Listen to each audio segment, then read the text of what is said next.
ህዝቢ ኤርትራ ሆይ እዚ ኩሉ ንብርሰትናን ጥፋትናን ንምብትታናን ለይትን መዓልትን አበርቲዑ ይሰርሕ ዘሎን ተሓባበርቱን አንድነታውያን ኣብ ልዕሊ ህዝብናን ትማልዝ ዝጀመሮ ውዲታቶምን ኤርትራ መሬታን ባሕራን እምበር ህዝባ ኣየድልየናን እዩ ዝብል ጭርሖ ጸላእትና ሎሚ ብተላኣኺ ዲክታተር ኢሳያስን ህግደፋውያንን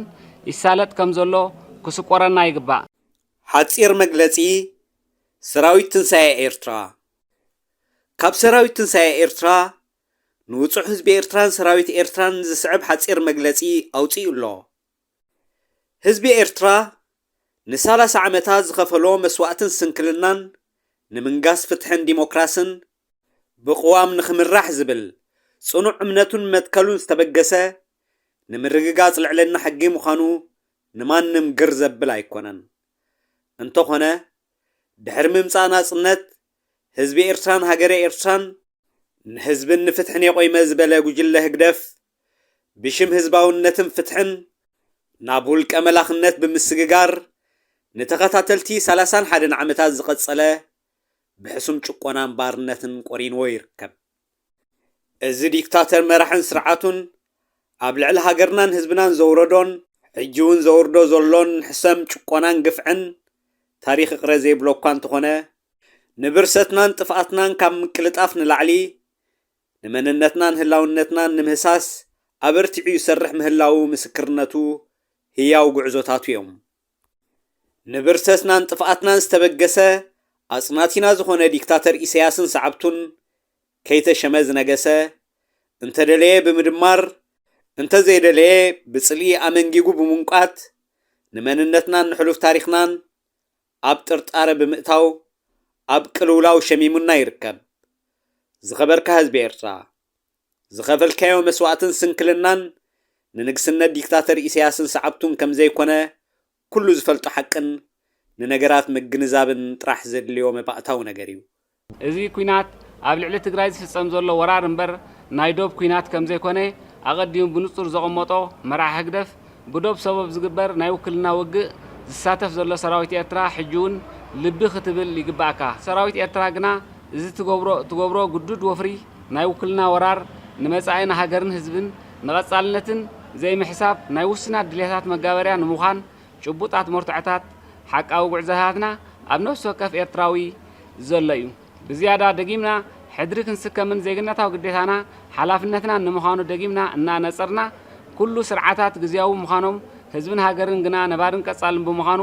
ኣሚንና ስርዓት ግደፍ ኣብ ልዕሊ ህዝብናን ህዝቢ ትግራይን ዝፍጽሞ ዘሎ ብሽም ምስባብ ዶብ ጥራይ ዘይኮነስ ልቢ ክንብል ይግባአና። ህዝብና ባህጊ ሰላምን ራህዋን ሕውነትን ፍቕርን ህንጸትን ልምዓትን ትምህርትን ዕቤትን እምበር ናፍቆ ጽልእን ቅርሕንትን ጥፍኣትን ብርሰትን ስጋኣትን ህውከትን ድንቁርናን ጥሜትን ማእሰርትን መግረፍትን ባህልናን ስነ ምግባርናን ዘነጸሮ መንነትና ኮይኑ ተፈቲኑ ኣሎ። ታሪኽና ግና እንተኽኢልና ክንዕቅብን ክንዕንግልን እምበር ምስ ጎረባብትናን ኣሕዋትናን ዘተናኹልን ነገር ዝጽሕትርን ተመክሮ የብልናን። ምስ ግዜ ብምንጽጻር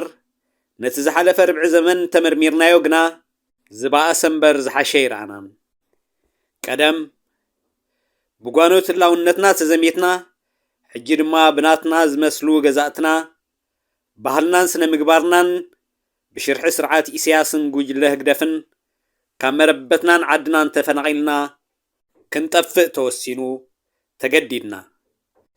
ህዝቢ ኤርትራ ሆይ እዚ ኩሉ ንብርሰትና ንጥፍኣትናን ንምብትታናን ለይትን መዓልትን ኣበርቲዑ ዝሰርሕ ዘሎን ተሓባበርቱ አንድነታውያንን ኣብ ልዕሊ ህዝብና ትማሊ ዝጀመርዎ ውዲታቶም ኤርትራ መሬታን ባሕራን እምበር ህዝባ ኣይድልየናን እዩ ዝብል ጭርሖ ጸላእትና ሎሚ ብተላኣኺ ዲክታተር ኢሳያስን ህግደፋውያንን ይሳለጥ ከም ዘሎ ክስቆረካ ይግባእ። ስለ ዝኾነ ጸላእትናን መሻርክቶምን ዝቕጽልዎ ዘለዉ